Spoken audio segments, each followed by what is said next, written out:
pagtitiwala ay isang bagay na hindi basta-bastang binibigay. Para itong pag-aani na hindi sapat ang pagtatanim lang. Kailangan mo itong alagaan kada araw mula sa binhi hanggang sa lumaki at mamunga. Ikaw kabarangay, ano ang gagawin mo kung ikaw mismo ang nakasira sa tiwalang pinaghirapan mong mabuo? Dear Papa Dudut, magandang araw po sa inyo at sa lahat ng mga tagapakinig ninyo. Gusto ko lamang pong unahan ang lahat at ipaalam sa inyo na sinadya ko pong palitan ang pangalan ng mga tao na mababanggit para po mapanatili ko ang privacy namin. At tulad po ng pakiusap ko na kasama ng sulat na ito ay umaasa at nagtitiwala po ako na itatago ninyo ang identity ko. Simulan ko pong muli ang kwento ko sa pagpapakilala sa sarili ko. Itago nyo na lamang po ako sa pangalan na Francis. 36 years old na sa kasalukuyan at tubong Caloocan.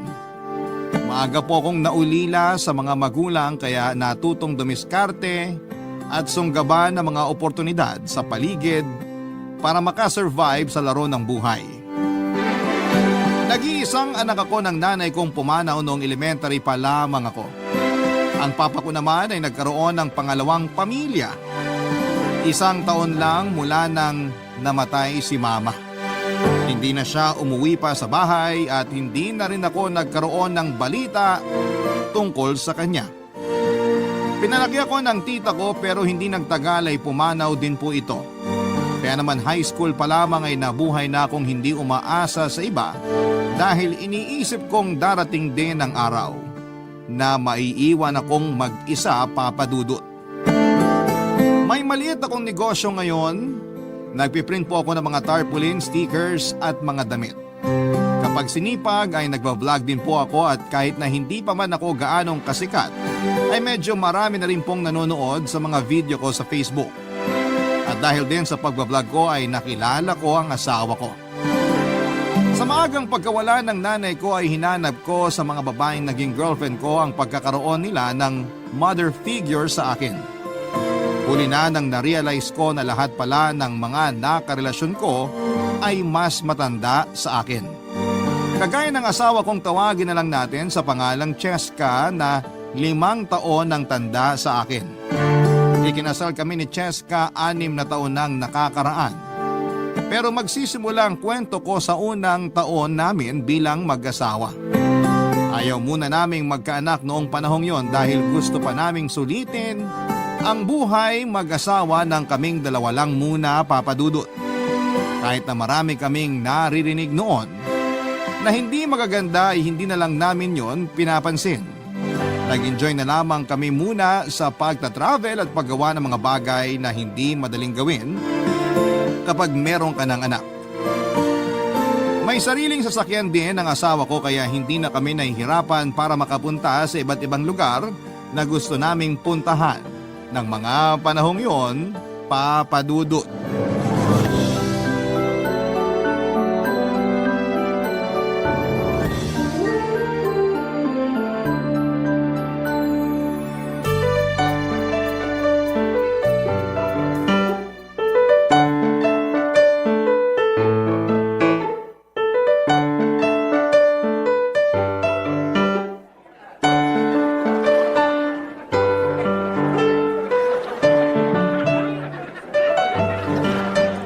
Okay na ba yung camera, Han? Oo, Han. Pero gusto ko lang muna ipaalam sa'yo na ang ganda ng videographer mo, ha? O siya, 3, 2, 1, action! Hello guys! Welcome back sa vlog ko. Day 3 na namin ngayon ng maganda kong asawa. Dito sa pinakamagandang beach sa buong Pilipinas. At eto yung mga ginawa namin sa buong araw. Cut! Kinakarir mo talaga yung pagiging vlogger mo, no?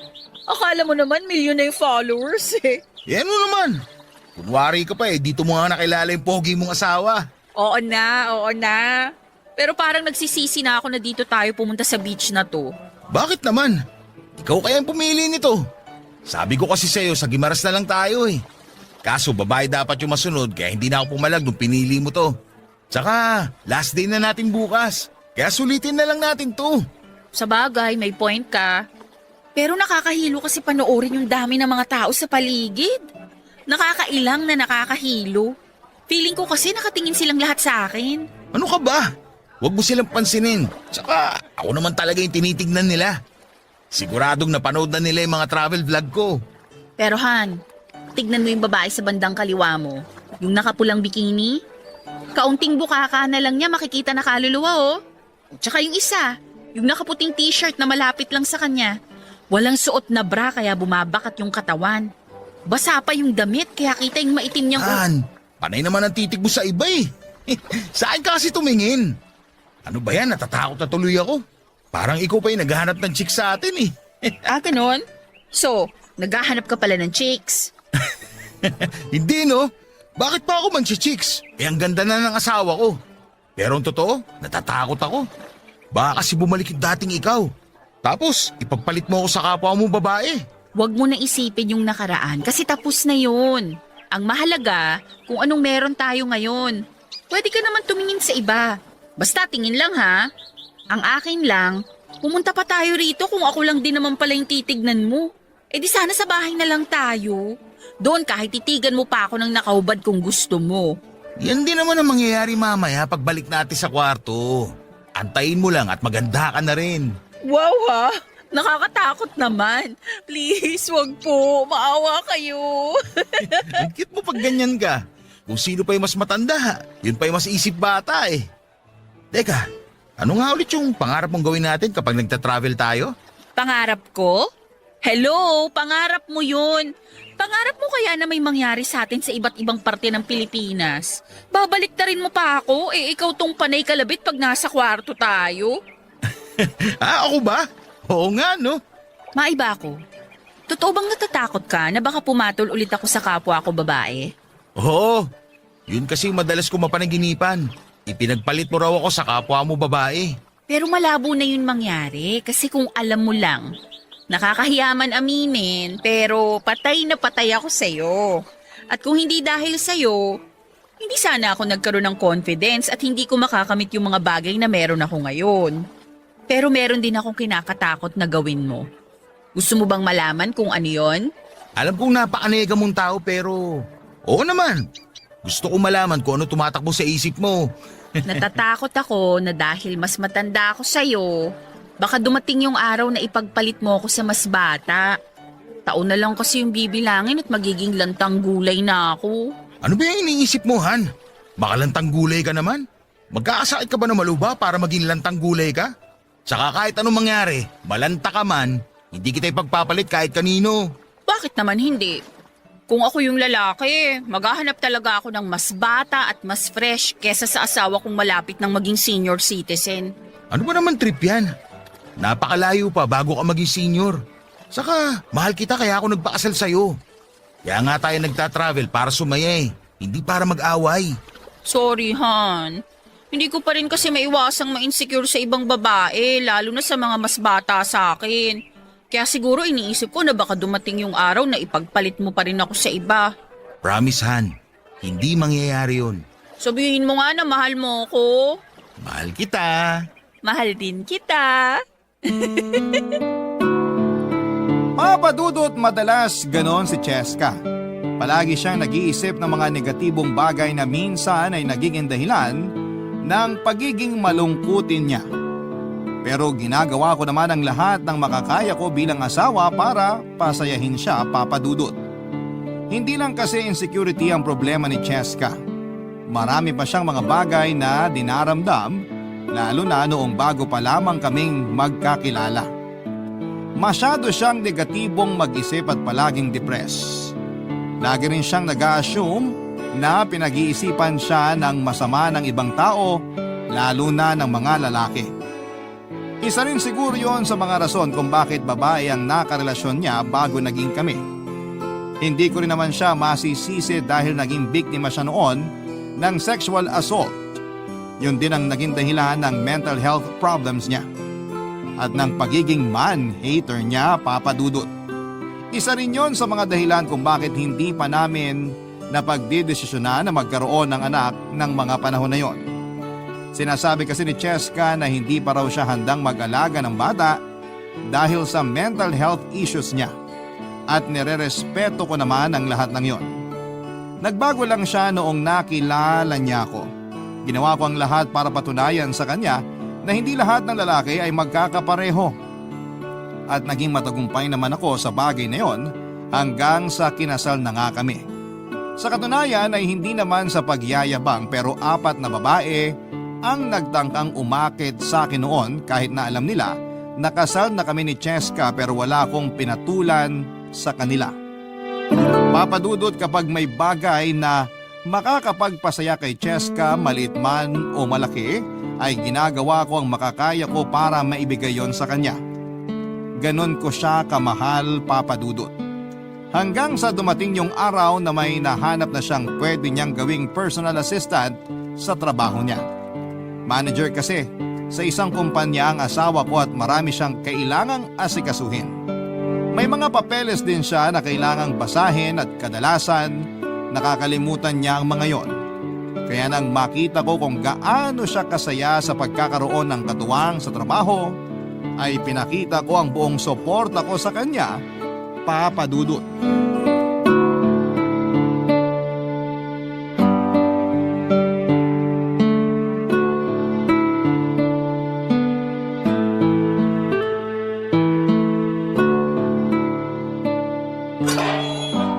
Pasensya na kung natagalan ako sa pagbubukas ng gate.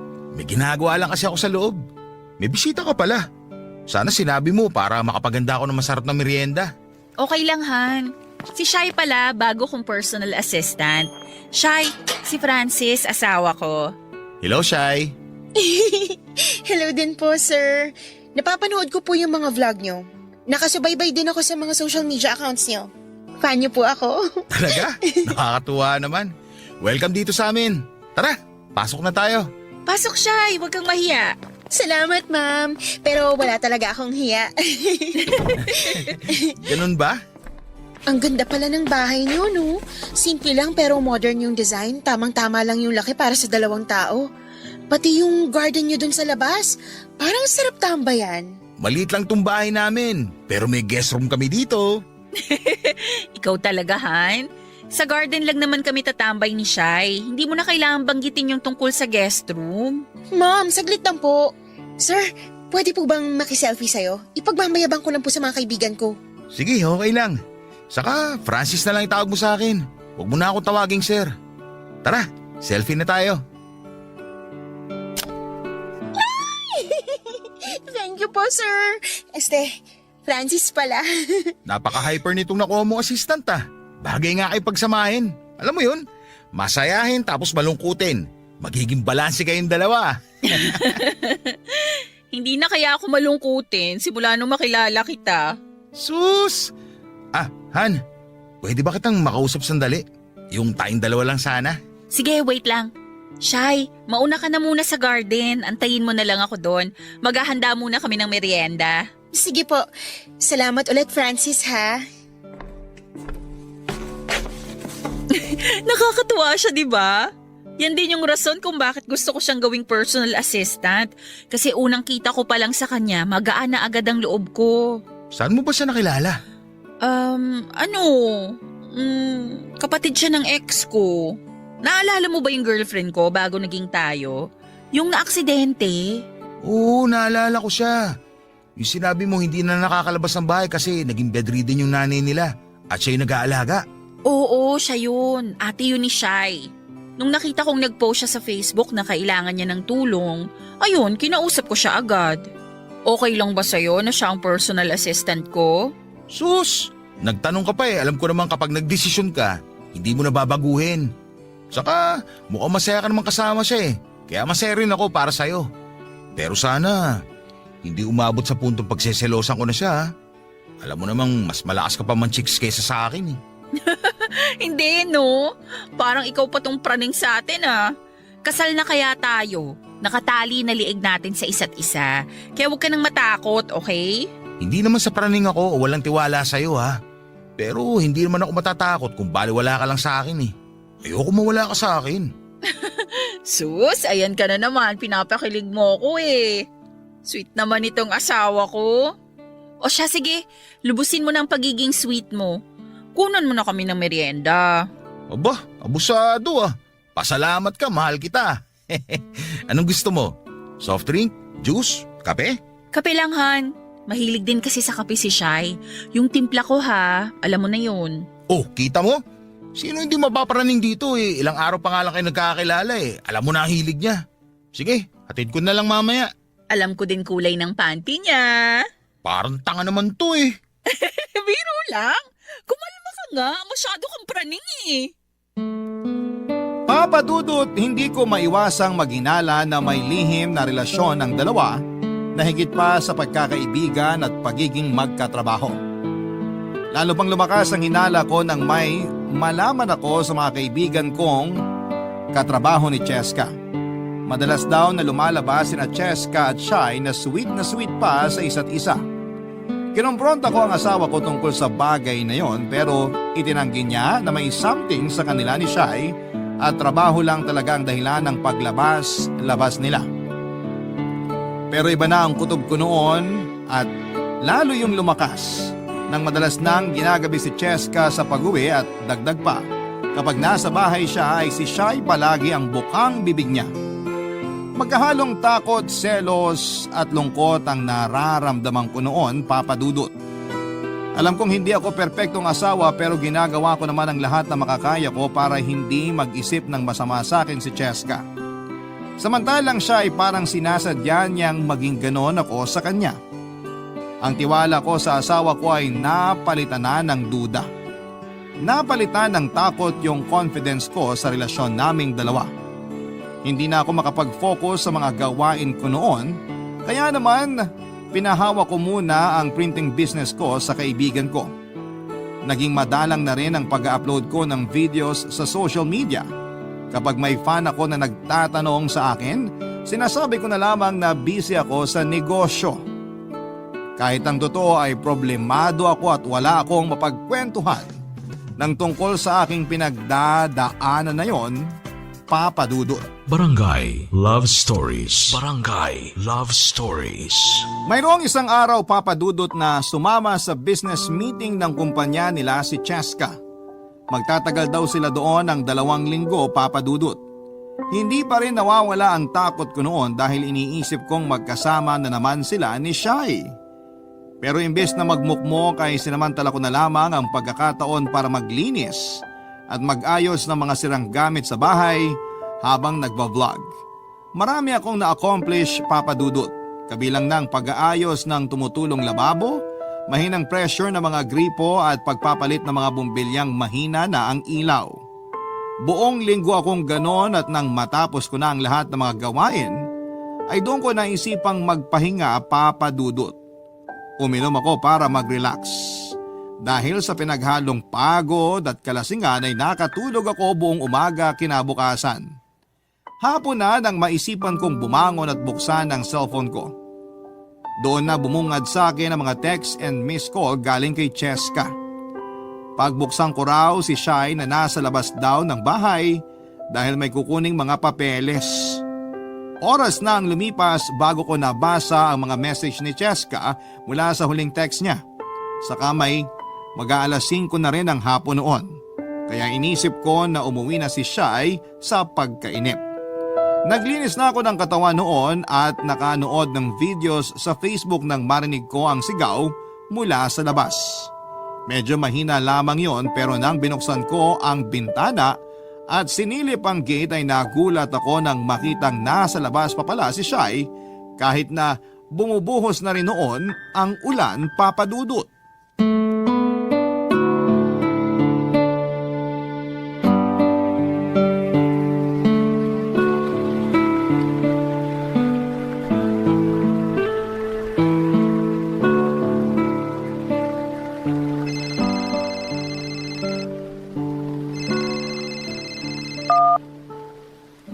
Hello po.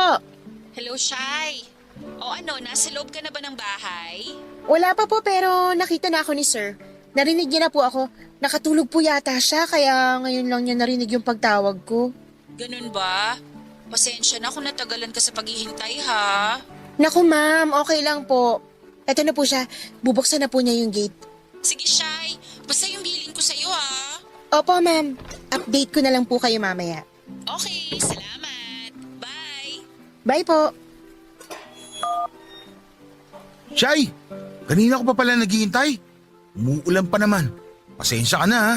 Wala po yun. Kakabasa ko lang ng mga text ni Cheska. Halika, pasok ka. Salamat. Kuhaan lang kita ng tuwalya at saka damit. Pasensya ka na talaga kung natagalan bago ka pinabuksan ha. Okay lang po, salamat po. Kahit tuwalya na lang po, sir. Francis pala. Upo ka muna dyan. Ceramic naman yung upuan sa kaliwa mo. Pwedeng upuan kahit basa ka. Kunin ko lang doon sa loob yung tuwalya saglit ha. Salamat. Nakatulog kasi ako. Eto, kagigising ko lang. Pagod ka ata. Nakita ko yung huling vlog mo na naglilinis ka. Sipag mo pala, no? Hindi naman masyado.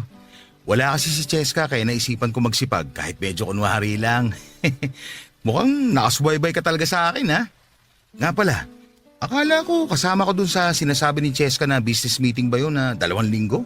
Kasama nga po dapat ako doon, kaso marami pa kaming natitirang kailangan tapusin sa office kaya...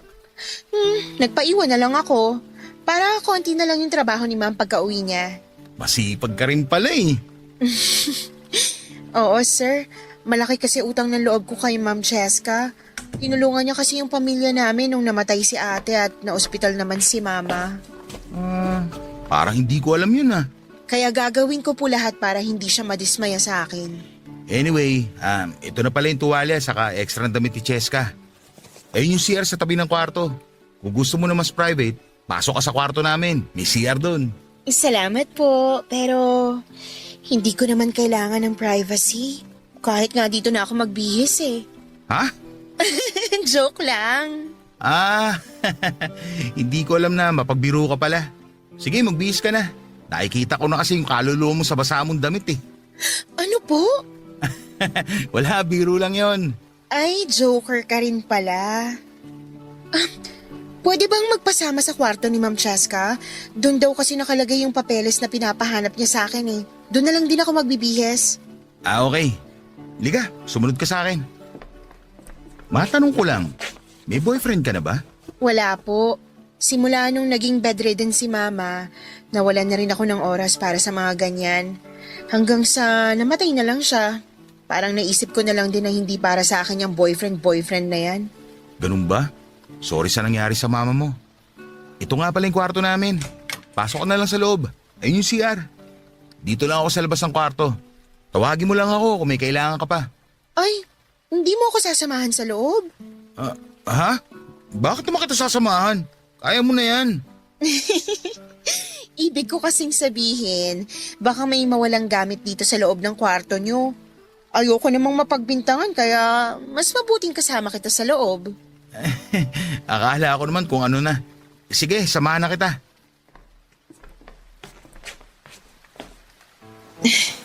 Uy, teka Shy. May CR naman. Bakit dyan ka nagbibihis? Lalabas na lang muna ako. Sandali. Actually, hindi talaga papeles yung priority ko kung bakit ako pumunta rito. Anong ibig mo sabihin? Ang totoo niyan, naisip ko lang na mag-isa ka. Na kailangan mo ng kasama. Huwag ka magbiro ng ganyan, Shy. Baka patulang kita. Paano kung sabihin ko sa yung hindi ako nagbibiro? Papatulan mo ba talaga ako? Naguguluhan ako. Akala ko kayo ni Cheska may relasyon. Kung meron man o wala, ang mahalaga ay yung sa atin ngayon. Kung alam mo lang, matagal na kita gusto. Kahit dun pa lang kita nakikita sa mga vlog mo. Papa Dudut, sinubukan ko namang magpigil. Pero hindi ko akalaing bibigay din ako noong siya na ang nag-first move at ilang beses na rin naman akong natukso. Pero noon lang talaga ako pumatol sa ibang babae. Sinabi ko na lamang sa sarili ko ng mga sandaling yon na hindi naman siguro magagalit sa akin si Cheska dahil siguradong may lihim din silang relasyon ni Shy. Hindi man ako sigurado sa mga paratang ko pero yun na lamang ang pilit kong pinapaniwalaan para ma-justify ang ginagawa ko at hindi ko maramdaman ang guilt. Yung isang beses na yon, Papa Dudut, ay nasundan pa hanggang sa halos naging regular na ang pagpunta ni Shai sa bahay naming mag-asawa. Dahil manager si Cheska sa kumpanya nila, ay sinamantala namin ni Shai ang pagkakataon na yon. Palagi kasi itong late na umuuwi dahil marami pa siyang ibang mga inaasikaso kahit tapos na ang office hours. Ginamit ni Shai ang oras na yon para gumawa ng milagro sa mismong bahay naming mag-asawa. Minsan naman ay doon na mismo natutulog si Shai nang hindi nalalaman ng asawa ko. Meron kasi kaming maliit na guest room at doon na natutulog si Shai. Humihirit pa kami noon kapag tulog na si Cheska. Halos hindi kami makapagpigil ni Shai sa isa't isa. Ginagawa naming Valentine's Day bawat araw kahit na hindi pa buwan ng Pebrero. Kahit nagloloko ay hindi ko naman pinabayaan ang asawa ko. Hindi ko pinapahalata sa kanya na binababoy na pala namin ni Shai yung bahay naming dalawa. Tinatakpan ko ang mga kasalanan ko sa pamamagitan ng pagbibigay ng mga gusto niya at paglalambing sa kanya tuwing quality time naming mag-asawa. Ginagawa ko yon para hindi niya mahalata ang mga kalokohan ko. Pero sabi nga ng iba, saan ka man mapunta ay babalik at babalik ka pa rin sa iyong pinanggalingan. At yun nga ang nangyari sa akin, Papa Dudut. May isang araw nga na inimbitahan ako ni Cheska na sumama sa celebration ng kumpanya nila sa isang beach resort. Maganda raw kasi ang performance nila at ayaw ko sanang sumama nung una, pero noong malaman kong sasama din si Shai ay pumayag ako, Papa Dudut.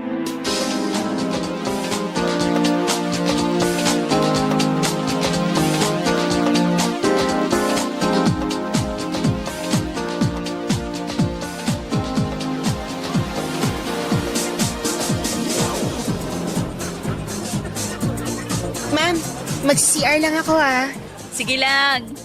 Lasing ka na yata, Han. Hindi, no? Nakakatalawang bote pa lang naman ako ng beer. Ano ka ba? Kayang-kaya ko to. Ako pa, mas malakas pa ako sa'yo. Oo na. Basta kapag feeling mo hindi mo na kaya, huwag mong pilitin ang sarili mo, ha?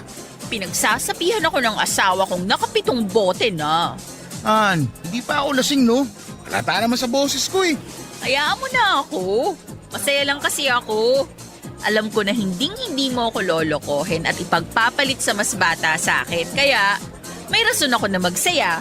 Ikaw, hindi ka ba masaya sa akin? Masayang masaya ako sa'yo, no? Oo nga, halata sa itsura mo. Medyo nahihilo lang. Nahihilo? As in, umiikot paningin mo? Umiikot kasi paningin ko Uy, Han, hinaan mo lang naman tawa mo. Bakit? Kinakahiya mo na ako, no? Hindi naman sa ganun, Han. Sana ba si Shai? Siya lang kakampi ko dito Shai! Shai! Hindi pa nakakabalik. Teka nga, ihina lang din muna ako. Sige, balik ka kaagad Kasi magpapagames pa raw sila mamaya. Saglit lang ako. Sige, lasing na nga ata ako. Woo! Inom pa, guys! Sakto, lasing na si Cheska. Nasaan na ba si Shai? Shai! Shai, nasan ka? Francis! Dito! Kanina pa ako naghihintay sa'yo. Sorry, ngayon lang ako nakasunod. Marami pa kasi siyang sinabi. Si Cheska ba? Sino pa nga ba? Ganun ba? Aayain kasi sana kita maglakad-lakad sa tabing dagat Wala bang makakita sa atin dun? Baka makita tayo ni Cheska, patay tayo nun. Wala no. Kita mo naman mga kasama naming empleyado. Mga uhaw na uhaw sa alak. Nga pala, may gusto sana ako itanong sa'yo. Ano yun? Francis, ano ba talaga ako sa'yo? Anong ibig mo sabihin? Itong ginagawa natin, may patutunguhan ba talaga to o hanggang ganito na lang tayo? Shai, alam mo naman na may asawa ako. Sa simula pa lang alam mo namang nagsabi na ako na hanggang ganito lang tong ginagawa natin, di ba? Kala ko naman malinaw na yung limitasyon natin. Oo, malinaw sa akin, pero hanggang doon na lang ba talaga? Pasensya ka na, Shai. Bukod sa katawan at oras ko, wala na ako maibibigay sa'yo. Natukso lang ako, tumikim at nasarapan. Pero mahal kong asawa ko. Yun nga nagbigay sa akin ng pag-asa eh. Kung totoo yung sinabi mo na ako lang ang pinatulan mo sa lahat ng babaeng sumubok sa'yo, di ba ibig sabihin nun? Special ako. Hindi ko masasagot yan, Shai. Kagaya na hindi mo pagsagot sa tanong ko kung may relasyon kayo ni Cheska. Nirespeto ko yun, kaya sana respetuhin mo rin ako. At kung maghangad ka pa ng higit pa sa kung ano meron tayo ngayon, pasensya ka na. Pero hindi ko yun maibibigay sa'yo.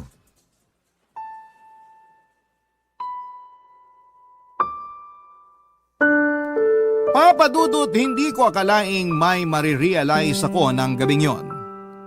Pagbalik ko sa inuman ay narinig kong pinagmamalaki ako ng asawa ko sa mga katrabaho niya. Alam ko na mahiyain si Cheska pero napakasarap palang marinig mula sa kanya kung gaano siya ka-proud sa akin.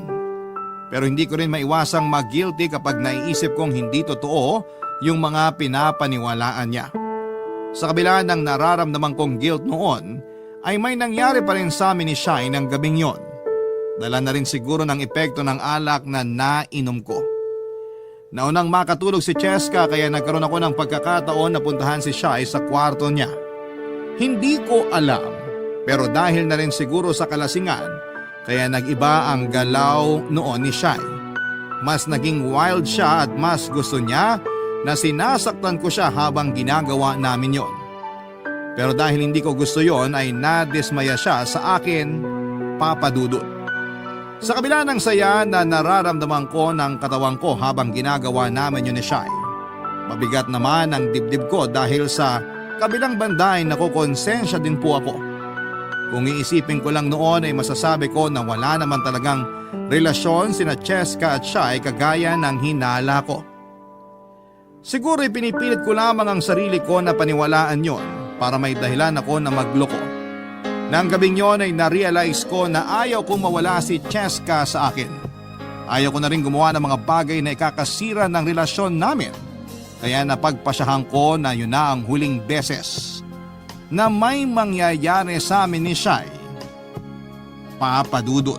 Barangay Love Stories. Barangay Love Stories. Papa Dudut, iniwasan ko na si Shai pagkatapos ng gabing yon. Desidido ako na hindi nagagawa ng kalokohan noon para sa relasyon namin ni Cheska. Pero doon naman lumitaw ang panibago na problema. Dahil sa pag-iwas ko kay Shai ay naging malungkutin siya at hindi na rin naitago ang unti-unting pagbabago sa itsura niya. Namayat na kasi siya at mukhang napabayaan na rin ang sarili. Doon ko na unti-unting natanggap sa sarili ko na ako pala talaga ang may kasalanan sa mga nangyari at hindi si Shai o si Cheska. Ang mahirap lang dahil nagkaroon ako ng dalawang babae. Kapag pumili ako ng isa ay masasaktan naman ang isa. Aminin ko man na nami-miss ko rin si Shai ay kailangan kong gawin ang tama at maging responsableng asawa na kay Cheska. Papadudot habang pilit kong inilalayo ang sarili ko kay Shai, ay saka naman ako pilit na itinutulak ni Cheska papalapit sa kanya. Mas naging madalas ang pagpapapunta sa kanya ng asawa ko sa bahay at madalas pang isama sa mga lakad namin. Dahil doon ay muli na namang nabuo ang hinala ko sa kanila. Kahit kasi sa pagka-travel namin ay kasama pa rin si Shai. Ang masama pa ay nababash na rin ako sa mga vlog na ginagawa ko dahil sa sinasabi ng mga tao na pagkakaroon ko ng dalawang asawa. Aminado naman ako sa sarili ko na immoral ako, pero itinigil ko na yon. Minsan ay may mga sinasabi na rin si Cheska na nagpapakaba sa akin tulad ng kung mambababae raw ako ay hindi siya magagalit kung si Shai ang makakarelasyon ko. Nadagdagan pa yon ng kung ano-anong kawirduhan na sinasabi nito noon. Bago pa lumala ang sitwasyon ay tinawagan ko na si Shai para makipagkita sa akin sa isang tagong restaurant. Inisip ko kasi noon na baka nagkwento siya kay Cheska tungkol sa mga nangyari sa aming dalawa, Papa Dudut.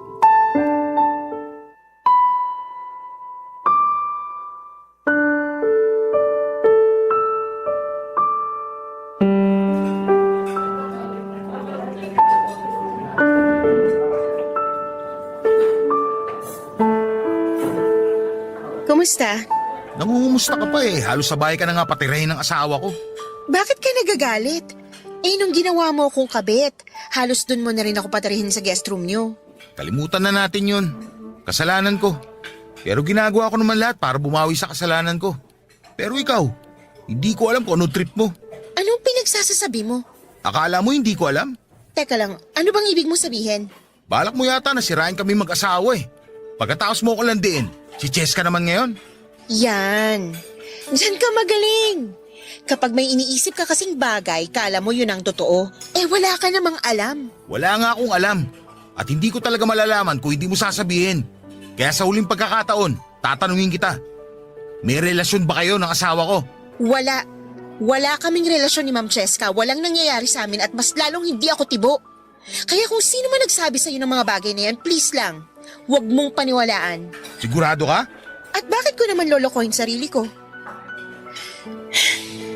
Ngayon ako naman magtatanong sa'yo. Sige, total may pinagsamahan din tayo. Ano yun? Bakit ka tumigil? Bakit mo ko iniiwasan? Dami kong tanong sa sarili ko kasi hindi ka man lang nagpaalam ng maayos. Hindi ko alam kung may nagawa ba akong kasalanan sa'yo kaya bigla kang nagkaganyan. Tigilan mo nga yung pag-iyak mo. Huwag ka mag-iskandalo rito. Kaya nga itong restaurant na to'y pinili ko eh. Para wala masyadong makapansin sa akin. Tapos eksena ka ng ganyan? Kapakanan mo lang talaga iniisip mo, no? Bait mo naman sa sarili mo. Nung gabing nasa celebration tayo ng kumpanya nyo, doon ko na-realize kung gaano ko kaswerte sa asawa ko. Doon ko nakita kung gaano siya ka-proud sa akin. Kasi pinagyabang niya pa ako sa mga katrabaho niya. Doon ko naramdaman kung gaano siya ka-importante sa akin. At sa kabila ng mga nangyari, babalik rin pala ako sa kanya. Kung yun talaga ang dahilan, naiintindihan ko. Pinatulan kita, hindi dahil sa special ka sa akin, kundi para gumanti kay Cheska. Akala ko kasi may relasyon kayong dalawa. Pero ngayon sigurado na ako na wala talaga. Wala nang dahilan para ipagpatuloy ko yun. Alam mo, bagay nga kayo ng asawa mo. Pareho kayong weirdo. Alam kong mali ako at kagagawan ko yung mga nangyari. Pero ayoko nang dagdagan pa yung kasalanan ko. Kaya habang maaga pa, itinigil ko na. Pero alam mo kung tutusin, dapat nga kitang pasalamatan. Kasi kung hindi dahil sa'yo, hindi ko marirealize na mahal ka sa akin ng asawa ko. Hindi ko pala kaya na mawala siya sa akin. Ganyan din naman gustong mangyari ni Ma'am Cheska kaya inutusan niya akong akitin ka. Ano? Anong pinagsasabi mo? Wala yun. Ano ka ba? Kalimutan mo na lang yung mga sinabi ko. Anong kalimutan na eh? Sinabi mo na nga. Kaya pala sa simula pa lang eh, may nararamdaman na ako kakaiba sa inyo. Sabihin mo sa akin lahat. Huwag ka magsinungaling. Huminahon ka nga. Akala ko ba ayaw mo gumawa ng eksena dito? Walang kasalanan si Ma'am Cheska. Inutusan niya akong akitin ka pero sinabi ko sa kanya na hindi ka pumayag. Hindi niya alam yung mga nangyari sa atin. Kagustuhan ko yun at hindi yun dahil inutusan niya lang ako. Sa tingin mo maniniwala pa ako sa'yo? Ginamit niyo pa ako sa kalokohan niyo. Francis, sorry. Papadudot nagalit ako ng sobra sa mga nalaman kong yon. Akala ko noon ay ako na ang pinakamasamang lalaki sa buong mundo dahil sa nagawa ko pero biktima lang din pala ko. Sinetap ako ng sarili kong asawa.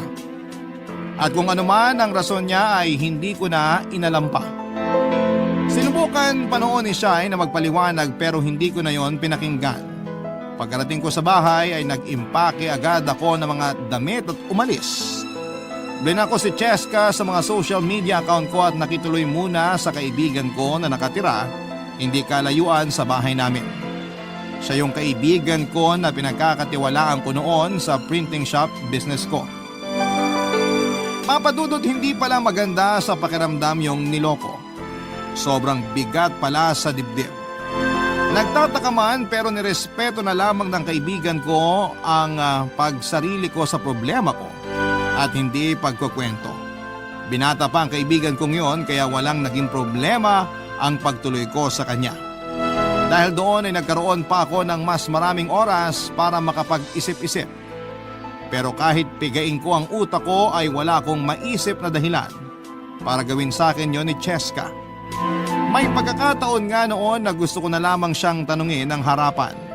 Sa totoo lang din kasi ay nami-miss ko na rin siya ng panahong yon. Pero mas nangibabaw ang pride ko. Naisip ko na ako yung biktima kaya bakit nga ba naman ako ang unang gagawa ng hakbang para muli kaming magkausap.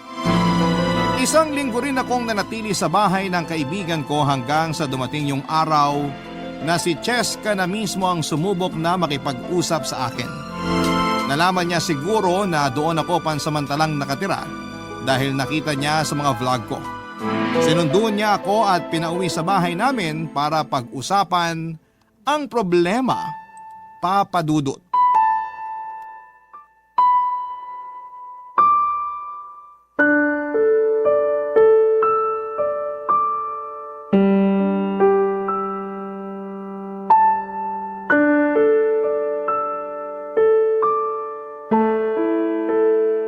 Namiss kita. Sorry sa mga nangyari. Han pa rin ba ang itatawag ko sa'yo? O Francis na lang? Depende sa resulta ng pag-uusapan natin ngayon. Pasensya na talaga sa nangyari. Hindi ko agad na ipaliwanag sa'yo. Sinubukan kitang intindihin, Cheska. Marami nagsabi na may sira yung ulo mo, pero hindi ako naniwala sa kanila. Sa iyo ako naniwala. Pero bakit naman ganito? Sorry talaga. Bakit mo ba kasi ginawa yun? Anong pumasok din sa kokote mo, ha?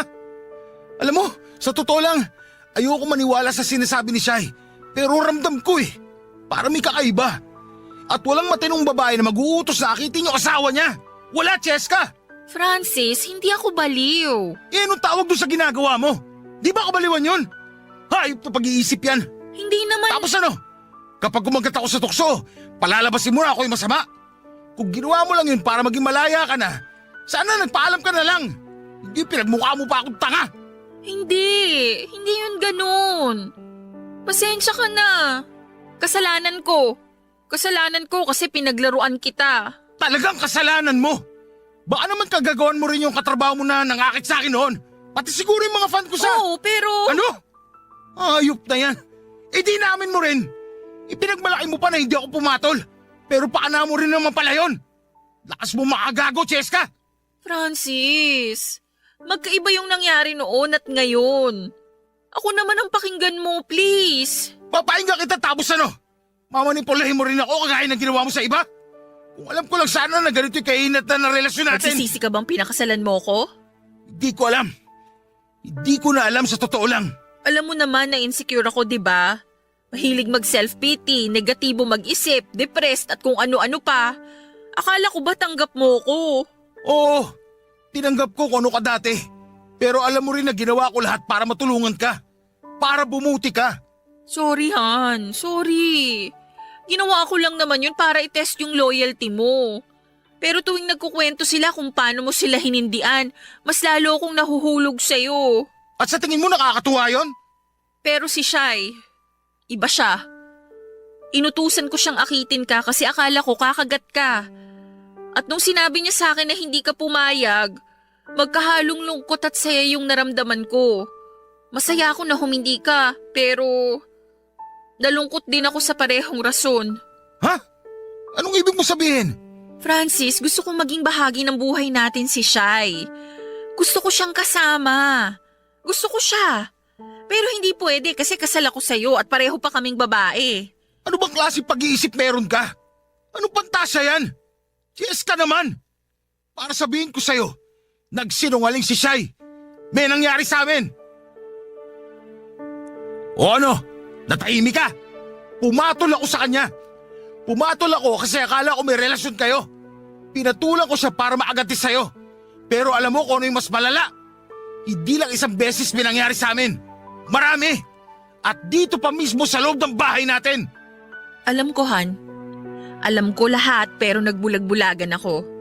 Nalaman ko kasi na mas mabuti na rin na magkamabutihan kayo para kapag nawala ako sa mundo, alam kong may mag-aalaga at magmamahal sa'yo. Pero mali yun. Mali yung ginawa namin kaya itinigil ko na. Nangako ko sa altar na tayong dalawa lang. Saka anong pinagsasabi mong mawala sa mundo? Masyado ka talagang negatibo mag-isip. 5 taon lang agot ang edad natin. Sabay tayong tatanda. Kaya pwede ba tumigil ka na sa aga ganyan mo? Hindi mo kasi naiintindihan eh. Hindi talaga. Kasi alam mo kung ano yung pagkakaintindi ko? Na gusto mong matupad yung pantasya mo na maging tatlo tayo sa relasyon to. Ano yun? Tatsulok? Francis! May sakit ako sa puso. Papa Dudut, kumalma ako nang marinig ko yon mula kay Cheska. Sinabi niya sa akin na may mild heart enlargement daw siya o hindi normal ang laki ng puso niya. Ang sabi ng doktor sa amin noong sinamahan ko siyang magpa-check up. Nalaman ko na hindi lang yon dahil sa lifestyle niya na laging nagpupuyat kundi pati na rin sa mga kinakain niya. Pwede pa raw yung lumala kung hindi niya aalagaan ang sarili niya. Hindi naman ganong kalala ang sakit na yon pero nilamon ng pagiging negatibo si Cheska. Kaya naisipan niyang gumawa ng mga bagay na halos sumira sa aming dalawa para lamang masiguradong masaya pa rin ako kahit na wala na siya. Dahil nga sa mga nalaman ko ay parang bulang nawala ang galit at hinanakit ko sa kanya. Kung sinabi niya lang sana yon ng mas maaga ay hindi na sana ako pumatol pa kay Shai. Pero hindi ko maitatanggi na natakot ako noong nalaman kong nagugustuhan niya rin si Shai. Pero naniwala ako sa sinabi niyang wala naman silang relasyon. Papa Dudut, tulad ng nabanggit ko kanina, 6 na taon na kaming kasal ni Cheska. Maganda na rin ang lifestyle naming dalawa. Regular kaming nagpupunta sa gym para mag-exercise at patuloy pa rin sa pagbablog. Si Shai naman ay nanatili pa rin bilang personal assistant ni Cheska pero pinutol na talaga namin ang ugnayan namin sa isa't isa. Yun ay kahit may mga gustong mangyari si Cheska sa amin na bahagi ng mga pantasya niya. Sa totoo lang ay nandidiri ako sa ideya na yon. Ayokong maging hugis at sulok ang puso namin at desidido akong bumawi sa lahat ng mga pagkakamali ko sa asawa ko. Hanggang dito na lamang po, Papa Dudut, ang kwento na ibabahagi ko. Sana po ay may natutunan kayo at sana'y alagaan nyo ang mga mahal ninyo sa buhay. Iparamdam nyo sa kanila na lagi lang kayong nandyan para sa kanila. Maraming salamat po sa pagbabahagi ng kwento ng buhay ko. Ang inyong forever kapuso at kabarangay, Francis.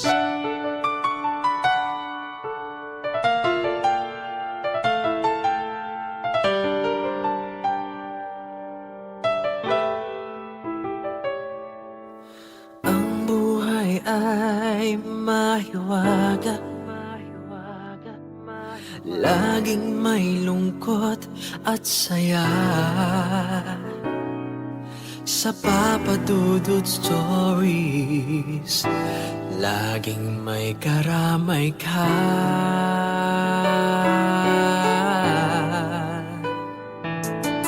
Mga problemang kaibigan, dito ay pakikinggan ka. Sa Papa Dudut Stories, kami ay iyong kasama. Dito sa Papa Dudut Stories, ikaw ay hindi nag-iisa.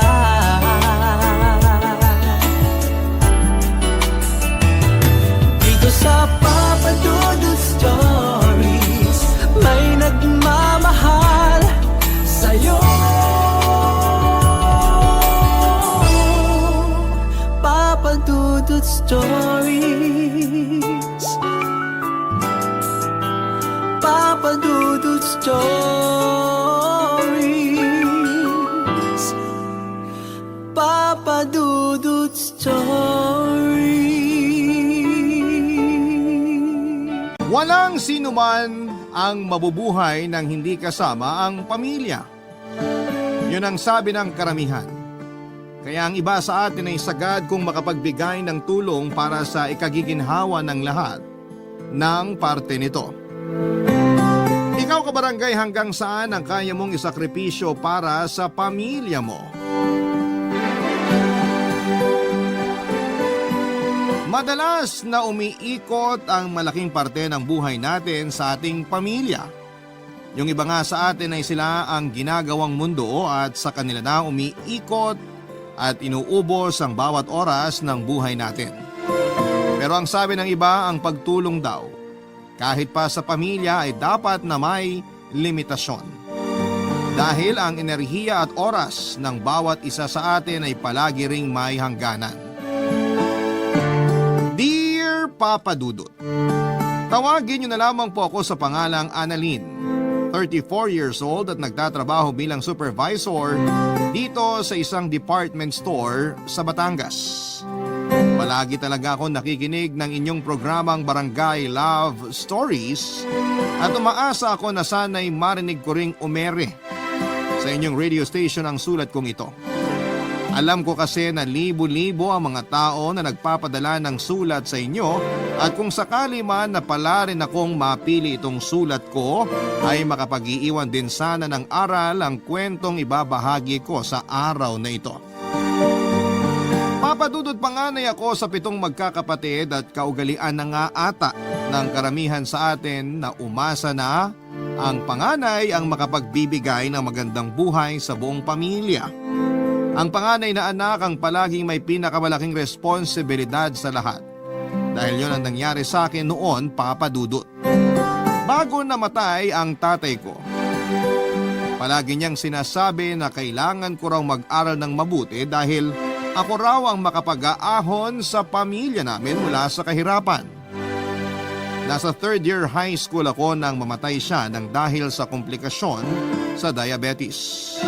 Nang makagraduate ako ng high school ay akala ko talaga na hindi na ako makakapag-aral pa ng college. Mabuti na lamang at nakapasa ako sa scholarship sa isang university sa Maynila 1 taon pagkatapos kong huminto sa pag-aaral. At dahil malayo sa amin ang university na yon, humingi kami ng tulong sa kapatid ni nanay na nakatira sa Maynila, Papa Dudut.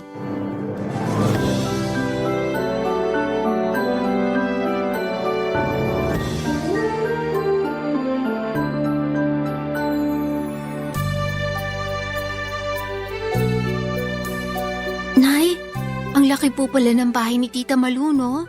Oo, pinag-ipunan niya talaga na maipagawa ang bahay na to. Wala naman kasi siyang asawa o anak na pwedeng pagkagastusan kaya binuhos niya na lang sa pagpapaganda ng buhay niya. Ang dami niya nga rin pong appliances dito sa sala. May TV, malaking radyo, aircon at electric fan pa. Kompleto po talaga lahat.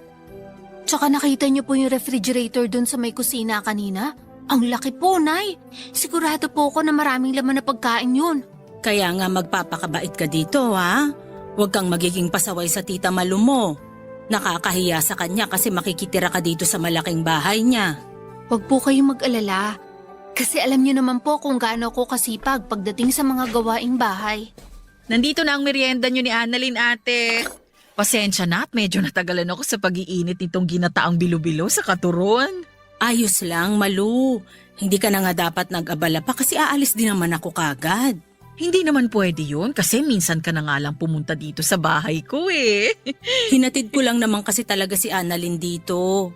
Uuwi rin kagad ako sa bahay namin. Kumain ka muna. Kasi niluto ko pa talaga kaninang umaga tong ginataang bilo-bilo para sa merienda natin ngayon. Ikaw din, Annalyn. Kumuha ka na dito ng mangkok mo. Opo, Tita Malu. Salamat po. Ay ate, nakahanda na rin yung iuwi mo na pagkain para sa ibang anak mo. Iniwan ko muna sa kusina. Kukunin ko na lang mamaya kapag aalis ka na. Ay, ang bait mo talaga, Malu. Salamat ha. Naku, wala yun. Hindi naman mahirap lutuin ang bilo-bilo na yan. Hindi lang naman para sa mga hinanda mong pagkain. Salamat kasi pumayag ka na dumito muna si Annalyn sa bahay mo habang nag-aaral siya ng kolehiyo.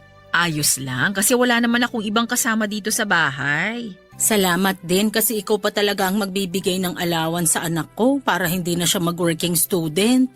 Oo nga po, Tita Malu. Pwede naman po ako mag-working student para hindi ako masyado maging pabigat dito sa inyo. Sino bang may sabi na magiging pabigat ka sa akin? Pamangkin kita kaya kahit paano, obligasyon ko na rin na tulungan ka sa pag-aaral mo. Nahihiya lang po ako kasi mas mapapalaki ang gastos niyo sa akin. Okay lang dahil gusto ko na makapag-focus ka sa pag-aaral mo. At hindi mo magagawa yon kung mahahati ang oras at atensyon mo sa trabaho at pag-aaral. Basta ang gusto ko lang ngayon, pagbutihin mo ang pag-aaral mo sa college, Annalyn. Makakaasa po kayo na yun talaga ang gagawin ko, Tita Malu. Hindi ko po kayo bibiguin ni Nanay. Mabuti naman kung ganon. Basta nandito lang ako para tulungan ka at ibigay ang mga pangangailangan mo para sa kolehiyo. Ay, napakabait mo talaga, Malu. Hindi ka pa rin nagbabago hanggang ngayon. Gusto ko lang bumawi sa'yo. Kasi mula nang mamatay ang mga magulang natin, hindi na tayo masyadong nagkakasama o nagkakausap, ate. Ayos lang, kasi nagkaroon na rin naman tayo ng kanya-kanyang buhay. Kaya nga natutuwa ako na kahit sobrang asensado ka na, hindi ka pa rin nakakalimot na tumulong sa akin o sa iba pa nating kapatid. Salamat, Malu. Salamat talaga. Papa Dudut, hindi talaga ako matalino. Pero masipag at matyaga akong mag-aral kaya nakatapos ako na salutatorya noong high school. Ang nasa isipan ko talaga noon ay kailangan kong makagraduate para makahanap ako ng maayos na trabaho. At kapag may maayos na akong trabaho, mapag-aaral ko na ang mga kapatid ko hanggang sa kolehiyo. Alam ko na yon ang magiging simula ng pagkakaroon namin ng magandang buhay. Lahat ay magsisimula sa akin. Kaya naman nagsumikap talaga akong mag-aral at makakuha ng scholarship, Papa Dudut.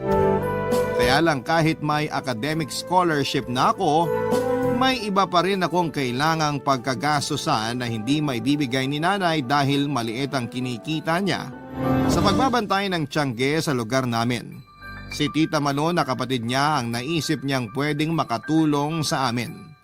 Matandang dalaga si Tita Malu at wala ring anak.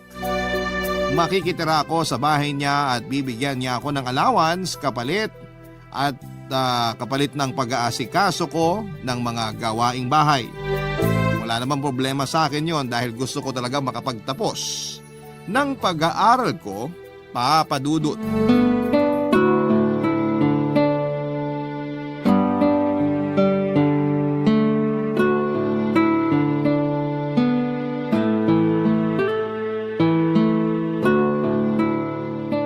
Annalyn! Annalyn! Gising na, aba! Tita Malu, medyo maaga pa po yata.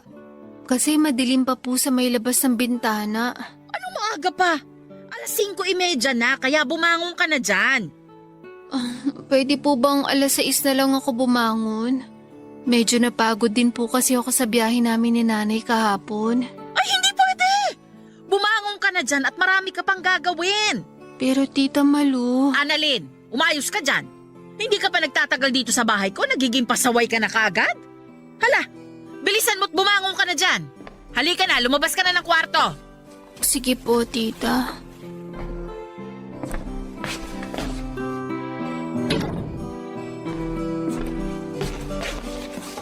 May pandesal at palaman na dyan sa lamesa. Ikaw na lang din na magtimpla ng kape mo. Kasi nakapag-init na rin ako ng tubig. Sige po, Tita. Mabilis ang oras dito sa Maynila, ha? Hindi pwede ang babagal-bagal at tatamad-tamad ka. Kung gusto mong umasenso ka sa buhay, sipagan mo sa lahat ng oras. Opo, Tita. Maaga nga pala talaga akong gumigising kahit araw ng Sabado at Linggo. Maaga kasi ako nagsisimula na maglinis dito sa bahay, kaya kailangan na masanay ka na. Maaga rin naman po talaga akong gumigising. Talaga? Eh bakit ang hirap mong gisingin kanina? Medyo napagod lang po talaga ako sa ilang oras na naging biyahe namin ni Nanay kahapon. Ang hilig mo talaga magreklamo kahit kailan, ano? Tita Malu, hindi naman po ako nagrereklamo. Sinabi ko lang po yung dahilan kung bakit hindi agad ako nakabangon kanina. Ang sabihin mo, sinanay ka lang ng nanay mo, natatamad-tamad ka sa bahay nyo. Naku, Annalyn, sinasabi ko na sa'yo na hindi talaga pwede dito sa pamamahay ko ang katamaran mo na yan. Hindi po ko tamad sa kahit na anong gawaing bahay. At ipapakita ko po yun sa inyo. Patunayan mo, hindi yung puro salita ka lang dyan. Tandaan mo, hindi magiging biro ang mga gagastusin ko sa'yo. Kaya ayus-ayusin mo ang pagkilos dito sa bahay ko. Opo, Tita. Puro ka opo-opo dyan. Eh ni hindi mo pa nga binibilisan ang pagkilos mo? Nakita mo naman kung gaano kalaki ang bahay ko, di ba? At napakaselan ko pagdating sa mga dumi o alikabok dito. Siguraduhin mo na kapag sinabi mong tapos ka ng maglinis, Malinis talaga ang bawat sulok ng bahay na to. Dahil kapag nakakita ako ng dumi o magulong gamit dito, ilang araw ko talaga mag-uulam ng alikabok dahil sa kapalpakan mo. Huwag po kayong mag-alala, tita. Sanay po talaga ako sa kahit na anong gawaing bahay. Kaya maaasahan niyo po ako. Ay, patunayan mo sa akin lahat yung sinasabi mo. Dahil kapag napatunayan ko na tatamad-tamad ka, makakatikim ka ng tamang pagdidisiplina sa akin. Tandaan mo yan, Annalyn. Papa Dudut, hindi ko talaga gaanong kilala si Tita Malu kasi kapag may konting pagtitipon sa bahay kagaya ng fiesta, ay hindi siya nagpupunta para makihalubilo sa amin. May ilang beses ko lamang siyang nakita noon bago ako makitira sa kanya. Madalas ko lamang naririnig ang mga kwento tungkol sa kanya. Nasa kanilang 4 na magkakapatid ni nanay si Tita Malu ang pinaka-successful dahil ito lang ang nakapagtapos ng pag-aaral at nakakuha ng maayos na trabaho. Noong nabubuhay pa si Tatay Papa Dudut ay madalas niya rin pong binibida sa akin ang kapatid ni nanay na si Tita Malu. Na kapag nakatapos raw ako ng pag-aaral ay magiging kagaya raw ako nito na magkakaroon ng maayos na trabaho at magandang buhay. Kasunod daw noon ay maibibigay ko na sa kanila ang magaan na pamumuhay na pinapangarap nila. Nakikita raw ni tatay na ako ang magbibigay ng totoong liwanag at saya sa aming pamilya. Totoong nakaka-pressure sa side ko kasi hindi naman ako kagaya ng valedictorian kong kaklase noong elementary at high school, na kahit na hindi gaanong nag-aaral ay palaging nangunguna sa klase.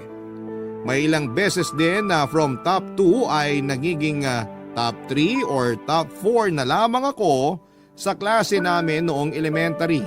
Kapag nangyayari yon ay nakikita ko ang pagkadismaya sa mukha ng mga magulang ko.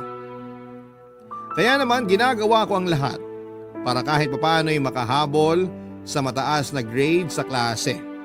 Tinatako sa isipan ko ang palaging bilin ng mga magulang ko na ako ang magiging tulay para maging mas magaan ang buhay namin noon, Papa Dudut. Barangay Love Stories. Barangay Love Stories.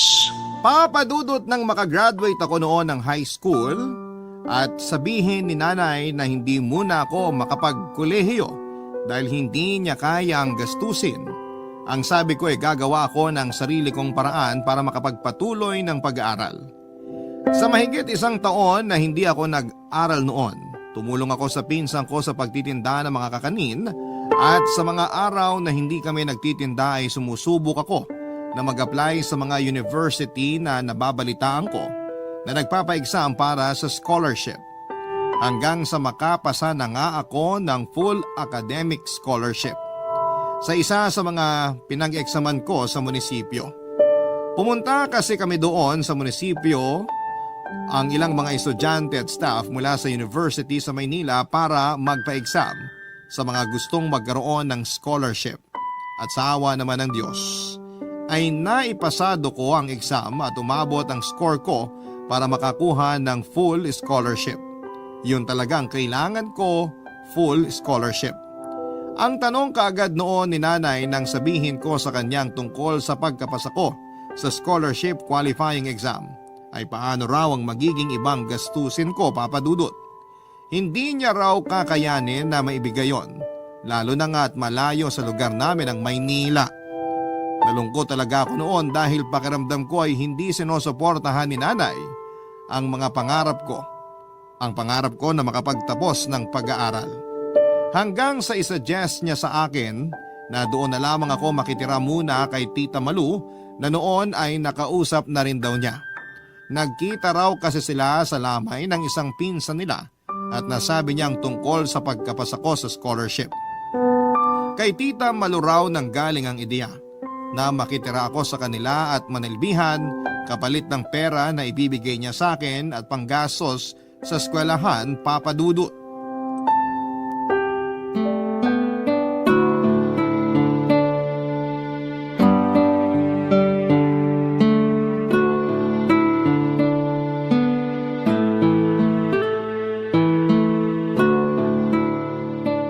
Grabe, ang sakit naman sa ulo nitong nire-review ko. Ay, Bakit pa kasi ang hirap palagi ng exam na binibigay sa amin ni Sir? Palagi na lang may mahabang formula at computation. Ang init-init pa ng panahon kahit 2:00 na ng madaling araw. Makapagbukas nga muna ng electric fan.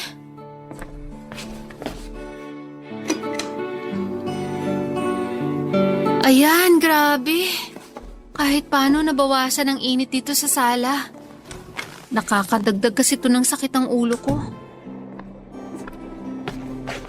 Oh, bakit gising ka pa? Tita, nagre-review po kasi ako para sa midterm exam namin mamaya. Madaling araw na! Ngayon mo pa naisipang mag-review? Marami po kasi akong ginagawa kapag umaga bago ako pumasok sa school eh.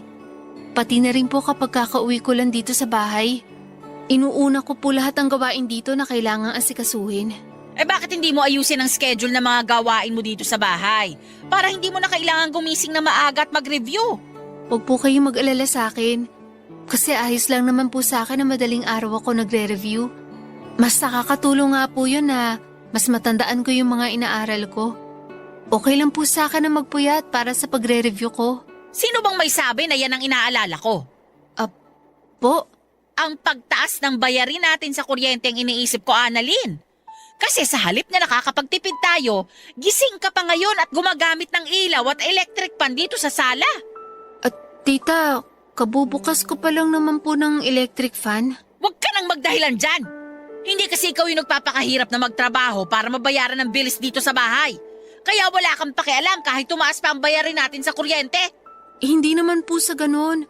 Nagtitipid din naman po ako sa paggamit ng appliances dito sa bahay. Talaga? Bakit gumigising ka pa ng madaling araw para lang magsayang ng kuryente dito sa bahay? Kagaya po ng sinabi ko kanina, wala na po kasi akong oras na mag-aral bago umalis ng bahay o kahit pag-uwi ko dito.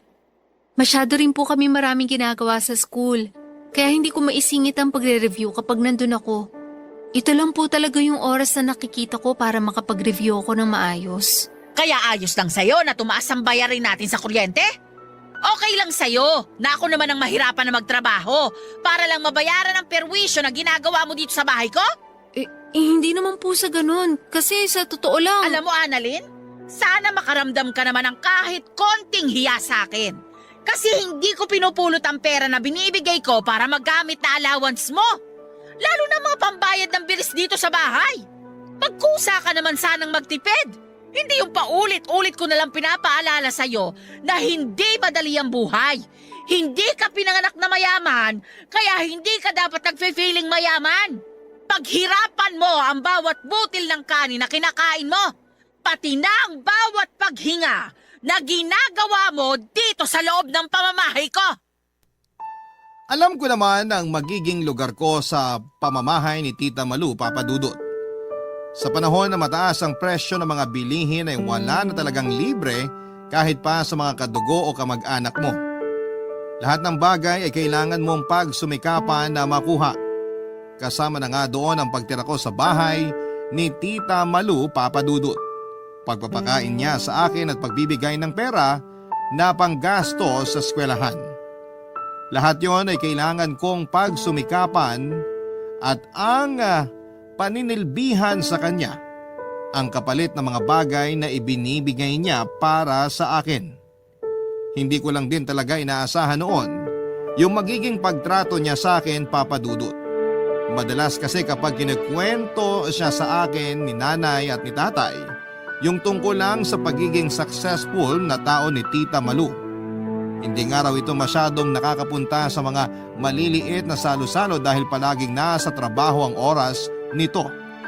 Kaya noon pa man ay humahanga na rin talaga ako sa kanya. Ang hindi ko alam ay sa kabila ng mga magagandang kwento na napapakinggan ko tungkol sa kanya ay yung ugali na hindi niya madalas na pinapakita sa ibang tao, Papa Dudut, ay meron siya.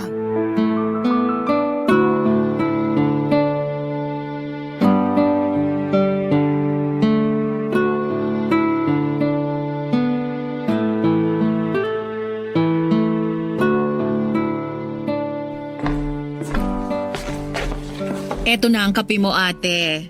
Salamat, Malung. Mabuti naman at naisipan mo nang dumalaw dito sa bahay. Pasensya na at ngayon lang din ako nagkaroon ng extra na pera para magamit na pamasahe paluwas ng Maynila. Dapat sinabi mo para pinadalhan kita ng pamasahe mo papunta dito. Ano ka ba? Hindi na kailangan yun at napakarami mo nang naitutulong sa amin ng anak ko. Nahihiya na nga ako sa iyo eh. Ate, walang dahilan para mahiya ka sa akin. Sabi ko naman sa'yo, basta kailangan mo ng tulong, magsabi ka lang palagi sa akin. Nay? Annalyn, anak! Nay, grabe! Namiss ko po kayo!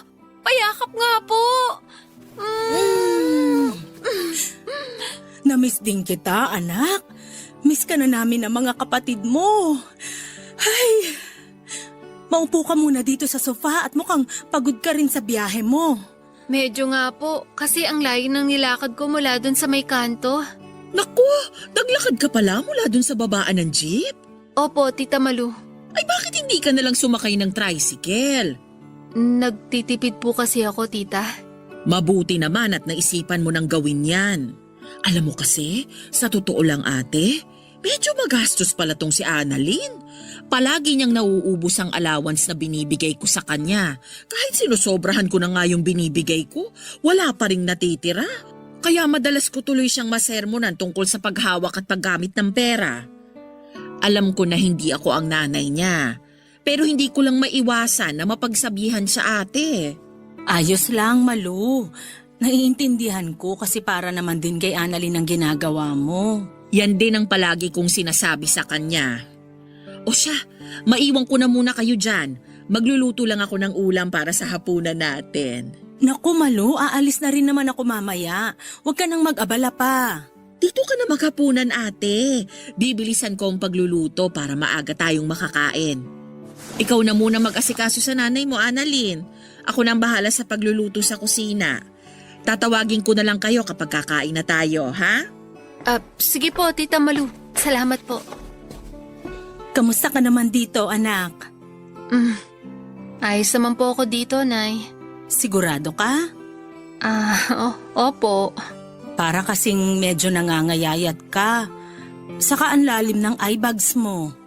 Marami po kasing inaasikaso ngayon sa school kaya madalas napuyat din po ako. May gusto ka bang sabihin o ikwento sa akin? Wala naman po. Maayos ba ang trato ni Malu sa'yo dito sa bahay niya? Ayos na ayos lang po ako, Nay. Mabait po siya sa akin tsaka binibigay niya po lahat ng mga kailangan ko sa school. Madalas nga po na sobra talaga yung allowance na binibigay niya sa akin. Kaya maswerte po ako na pinatuloy niya ako dito sa bahay niya. At tinutulungan niya ako pagdating sa ibang gastusin na kailangan para makapag-aral po ako. Papa Dudut, hindi naman ako madalas na sinasaktan ng pisikal o pinagbubuhatan ng kamay ni Tita Malu. Mas madalas pa yung ginagawa niya na pagsigaw sa akin at pagbitaw ng mga masasakit na salita. Pakiramdam ko ay mas masakit pa ang mga salitang yon kesa sa pananakit niya ng pisikal sa akin. Mas nagiiwan yon ng kirot at marka sa akin, lalo na kapag nararamdaman kong isa lamang akong sampid na palamunin sa bahay ni Tita Malu. Pero ni minsan ay hindi ko yon sinabi o kinuwento kay Nanay Papa Dudut. Alam ko kasi na labis siyang mag-aalala sa akin at baka bigla niya na akong pauwiin sa bahay at ni minsan kasi hindi ako sinaktan o pinagbuhatan ng kamay ni Nanay. Hindi man perpektong ilaw ng aming tahanan si Nanay ay sapat na ang pag-aalaga at pagmamahal niya para masabi ko na hindi niya hahayaan na masaktan ako ng ibang tao. Kaya ang palagi kong sinasabi sa kanya, sa tuwing magkakausap kami ay ayos lamang ako at mabait naman si Tita Malu. At kailanman ay hindi niya ako dapat na alalahanin, Papa Dudut. Barangay Love Stories. Barangay Love Stories. Papa Dudut, sa kabila ng hindi magandang pinagdaanan ko kay Tita Malu, malaki pa rin ang naging pasasalamat ko sa kanya dahil nakatapos ako ng pag-aaral ko. Oo, hindi naging madali ang lahat pero naging daan naman si Tita Malu para matupad ang mga pangarap ko na maitawid ang kolehiyo. hindi man gaanong naging maayos ang pagtrato niya sa akin, nagpapasalamat pa rin ako na pinatuloy niya ako sa bahay niya at tinulungan sa mga gastusin ko sa pag-aaral. Papadudot, umuwi na rin ako noon sa bahay at kagad ding nakahanap ng maayos na trabaho. Literal na ako ang sumalo ng lahat ng responsibilidad at gastusin sa bahay namin. Pinakamabigat na kasama ang pagbabudget ko. Sa pag-aaral ko sa kolehiyo or pagpapaaral ko sa kolehiyo sa kapatid kong si Alena na sumunod naman sa akin. Wala kasi siyang kahit na anong scholarship na pwedeng makabawas ng tuition fee niya. Pero ganun pa man ay pilit kong ginapang ang pag-aaral niya, kasabay ng ilang gastusin sa bahay dahil umaasa ako na kapag nairaos ko ang mga gastusin sa pag-aaral ni Alena, matutulungan niya ako sa responsibilidad sa pamilya namin, Papa Dudut.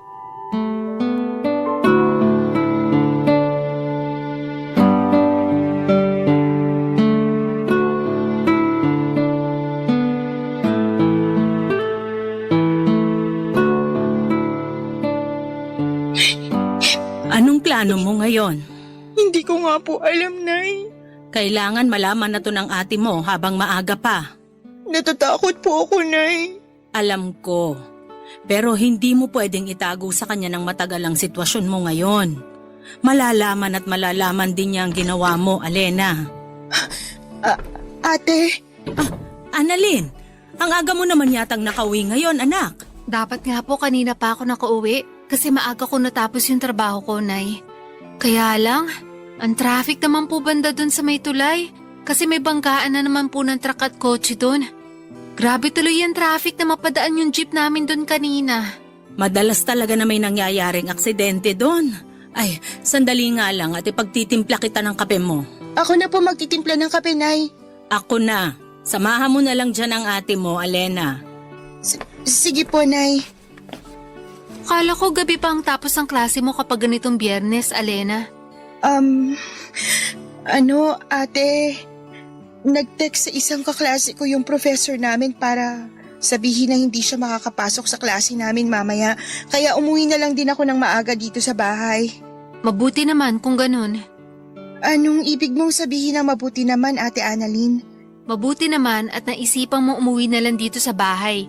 Kesa maglakbatsa ka pa sa labas kasama ng ibang kaibigan o kaklase mo. Sa panahon kasi ngayon, mahirap na talaga magtiwala sa mga taong nakapaligid sa'yo. Kasi hindi mo alam kung anong impluwensya pwede nilang maibigay sa'yo. Baka mamaya, ikapahamak mo pa yung pagsama-sama mo sa mga kaibigan mo kapag niyaya ka nilang lumabas o tumambay sa kung saan. Oh, eto na ang kape mo, Annalyn. Salamat po, Nay. Bakit pala hindi ka na nagsalita, Alena? Naiintindihan mo naman siguro yung punto ng mga sinabi ko kanina. Oo naman, Ate. Naiintindihan ko lahat. Eto na ang kape mo, Alena. Salamat po, Nay. Mabuti naman kung ganun. Ay, tikman ko nga muna tong kape na tinimpla ni Nanay. Oh, mainit pa yan. Kaya dahan-dahan lang sa pag-inom. Grabe ang pait. Pero ito talaga ang gusto kong kape para nagigising lalo ang diwa ko. Nitong mga nakaraang araw kasi pakiramdam ko, palagi akong pagod sa trabaho. Pero di bale, ilang taon na lang naman makakagraduate ko na rin, Alena. At matutulungan mo na ako sa mga gastusin dito sa bahay. Kaya iwasan mo sana yung mga classmate mo na alam mong hindi maganda ang impluwensya sa'yo, ha? Baka mamaya, maging dahilan pa sila ng pagbubuntis mo nang wala sa oras at... Oh, Alena, ayos ka lang ba? Nako, pasensya na. Kasi, dumulas lang sa kamay ko tong tasa ng kape kaya natapon dito sa lamesa yung laman. Pero, okay lang naman ako. Hindi ako napaso ng kape, Ate. Ate Annalyn, aayusin ko lang to. Eto na ang basahan, Alena. Ako na magpupunas dyan sa lamesa. Sige po, Nay. May problema ba? Nay, Alena, napapansin ko na kanina pa kayo nagtititigan na para bang may gusto kayong sabihin sa akin. Ano ba yun? Wala yun, Ate Annalyn. Wala naman kaming dapat na... Alena, sabihin mo na kay Annalyn ang dapat niyang malaman. Alena, ano ba tong sinasabi ni Nanay? Ano ba yung dapat mong sabihin sa akin? Kasi kanina ko pa talaga kayo napapansin. Kaya sigurado ako na may gusto kayong sabihin sa akin eh. Ate Annalyn, buntis ako. Anong sabi mo? Tama ba yung narinig ko? Buntis ka, Alena? Oo, ate. Buntis ako. Sorry. Sorry? Sorry para saan? Kasi sinira mo yung tiwala ko sa'yo? Kasi sinira mo yung mga plano natin para sa bahay na to? Para kay nanay?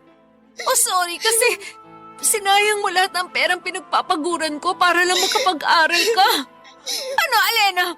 Bakit ganyan ka? Bakit napakawalang utang na loob mo naman sa akin? Annalyn, tama na yan. Ano pong tama, nanay? Bakit ako ang sinasaway niyo? Bakit hindi yung kapatid ko? Nandyan na yung bata sa tiyan niya. Hindi na natin mababago na buntis ang kapatid mo. Ayun na nga po, Nay. Bakit parang hindi niyo man lang sinubukan na pigilan siya sa kalandian na ginagawa niya? Sabi ng tama na, Annalyn. Huwag mo nang pagsalitaan ng ganyan ang kapatid mo. Ayun naman po talaga ang totoo na eh. Wala nang ibang gagawin si Alena kung hindi ang pagbutihin ng pag-aaral niya. Pero lumandi pa siya at nagpabuntis sa kung sino lang lalaki. Samantalang ako nun, wala akong inatupag kundi pag-aaral ko at paninilbihan kay Tita Malu. Sa bagay, hindi niya rin naman po alam kung anong pasakit ang pinagdaanan ko sa kamay ni Tita. Ha? Sinasaktan ka ba ng Tita Malu mo? Opo, at hindi lang yon. Palagi niya pa ako minumura at sinusumbat sa akin lahat ng mga ginagastos niya para sa akin. Tiniis ko lahat yun. At minsan, hindi ko sinabi sa inyo dahil ayoko mag-alala kayo. Dahil ang nasa isip ko nun, titiisin ko lahat ng hirap at pasakit sa bahay ni Tita Malu para makapagtapos ako ng pag-aaral ko. Para mapag-aaral ko yung mga kapatid ko at dumating ang araw na tutulungan ako ni Alena sa mga responsibilidad dito sa bahay. Pero nagkamali pala ako. Kasi hanggang sa huli, ako pa rin pala ang kailangan na kumayod sa pagtatrabaho para sa inyong lahat. Papa Dudut, alam ko na hindi talaga maganda sa ugali natin ang panunumbat sa lahat ng tulong na nagawa o naibigay natin sa iba, lalo na sa ating pamilya. Pero kasi ng mga oras na yon ay pakiramdam ko ay masyado nang nasagad ang pagtulong na ginagawa ko para sa kanila. Masyado na silang umasa sa akin at sinamantala ang kabaitan ko na pagsalon ng responsibilidad ng buong pamilya. May usapan kasi kami ni Alena na pagbubutihin niya ang pag-aaral niya, na hindi siya magpapaligaw sa kahit na sinong lalaki at mas lalong hindi siya magkakaroon ng boyfriend. Nangako siya na tutulungan niya ako sa pagsalon ng responsibilidad ng aming pamilya. Pangako na hindi naman pala niya kayang tuparin. Papa Dudut, nakita ko ang labis na pagkagulat sa mukha ni nanay nang marinig niya ang kinuwento ko na pang-aapi sa akin ni Tita Malu. Hindi rin niya malaman ang dahilan kung bakit nagbago ang ugali nito dahil mabait naman daw ang kapatid niyang yon. Baka raw nagbago na lamang si Tita Malu dahil sa biglaang paggaan ng kanyang buhay at pagkakaroon ng maraming pera. O binago ito ng mga pagsubok na hinarap niya para sa buhay at para guminhawa. Sa totoo lang, Papa Dudut, ng mga panahong yon, medyo naiintindihan ko na rin si Tita. Iba lang ang paraan niya. Pero ginusto niya lang din akong mapabuti. Na pinuwersa niya akong maging malakas at maging palaban sa buhay. Sa totoo lang ay isa siya sa mga rason kung bakit mas nagsumikap akong makapagtapos kaagad. Kaya naman kung tutuusin ay naging dahilan siya ng pagtatag ko bilang isang tao. Ganun ko na lang din tinitingnan yung mga nangyari para siyang naging intensive training sa akin. Tungkol naman sa pagbubuntis ng kapatid kong si Alena. Noong malaman ko naman yon ay huminto na siya noon sa pag-aaral. Naging maselan kasi ang kalagayan niya at ang masama pa doon ay hindi na nagpakita ang lalaking nakabuntis sa kanya. Kaya naman ang nangyari, ako na naman ang gumastos ng lahat ng gastusin kasama na ang mga check-up at gamot na kailangan sa pagbubuntis niya. Sobrang sama ng loob ko noon kaya halos hindi ko siya kinakausap hanggang sa makapanganak na ang kapatid ko. Nagawa ko lang dalawin siya 2 araw pagkatapos niyang manganak, Papa Dudut.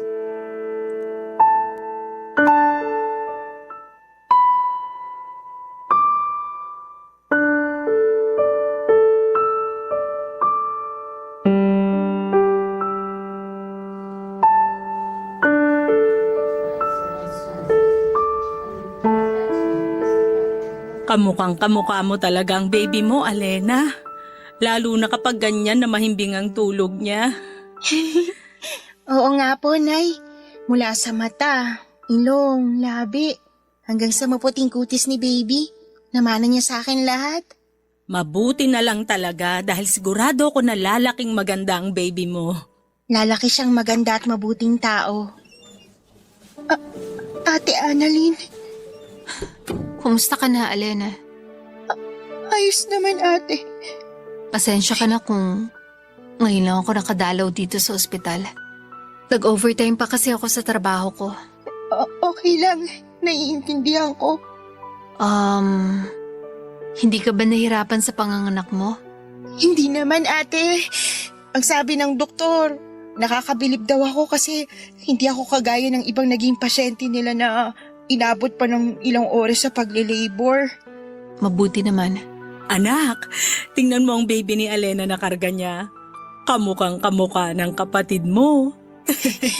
Oo nga ate, lapit ka pa ng konti dito sa tabi ko para mas makita mo si baby.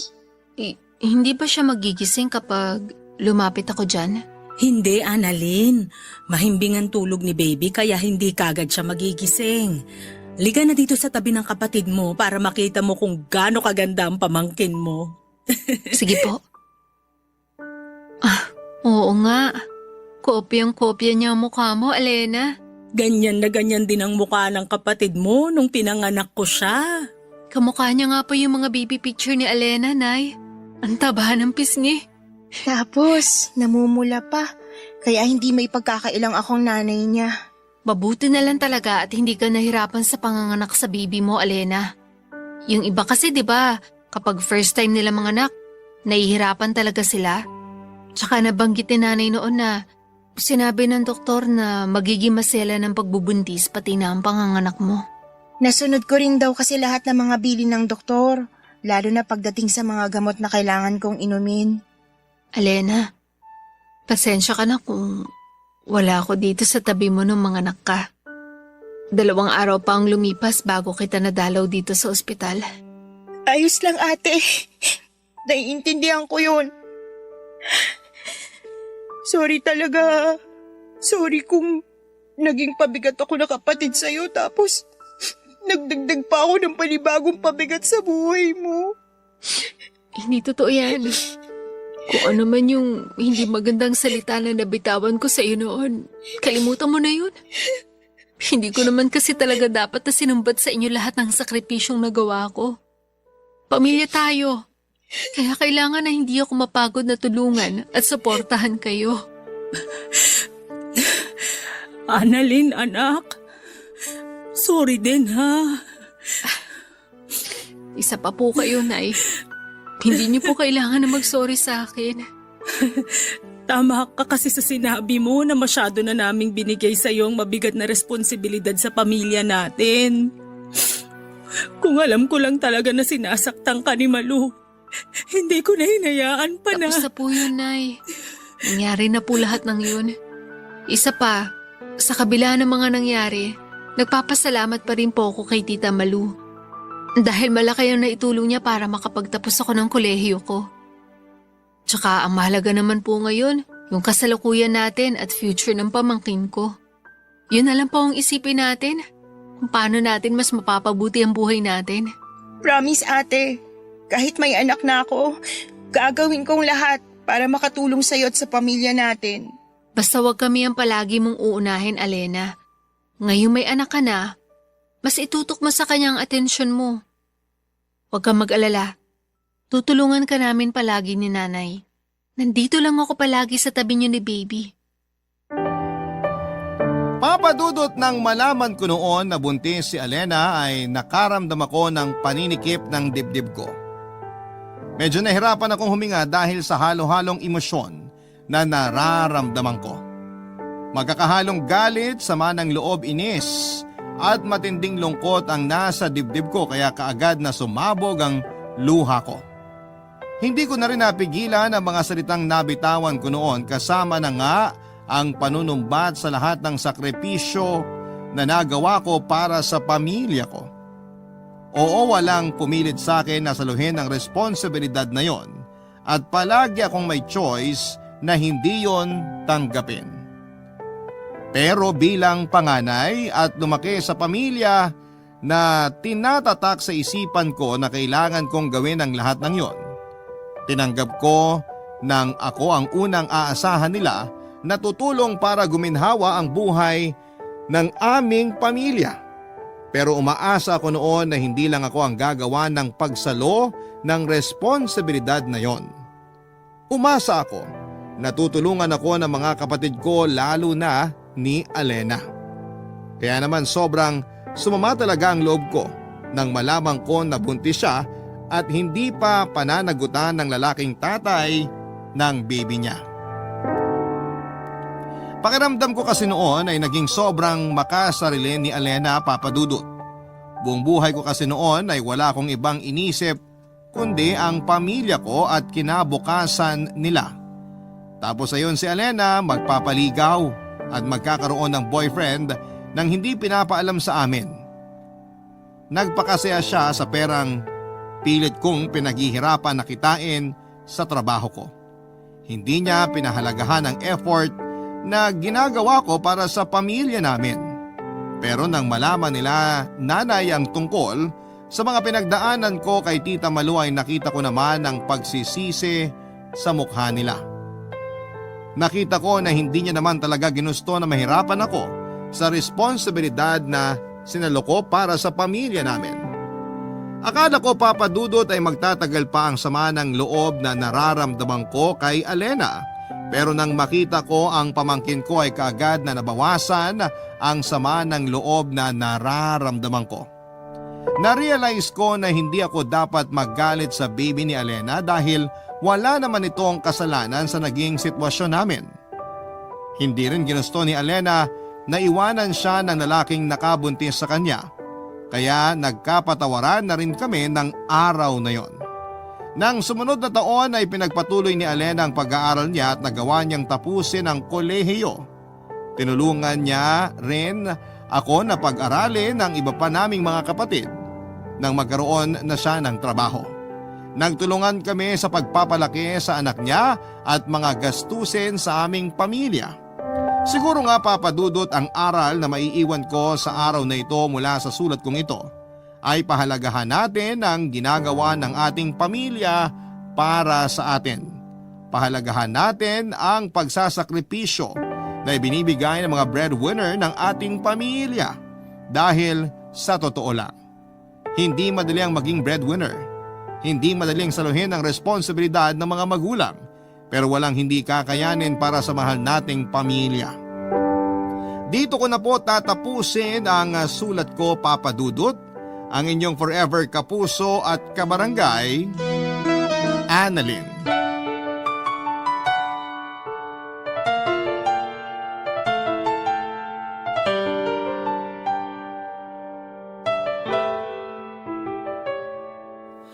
Ang buhay ay mahiwaga, laging may lungkot at saya. Sa Papadudot Stories, laging may karamay ka.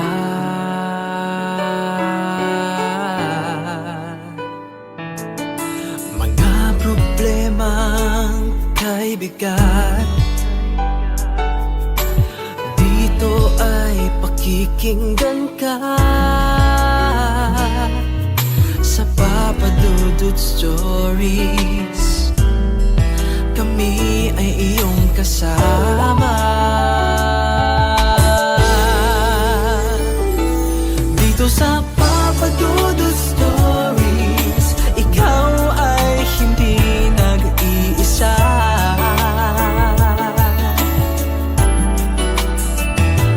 Dito sa Papa Dudut Stories, may nagmamahal sa'yo.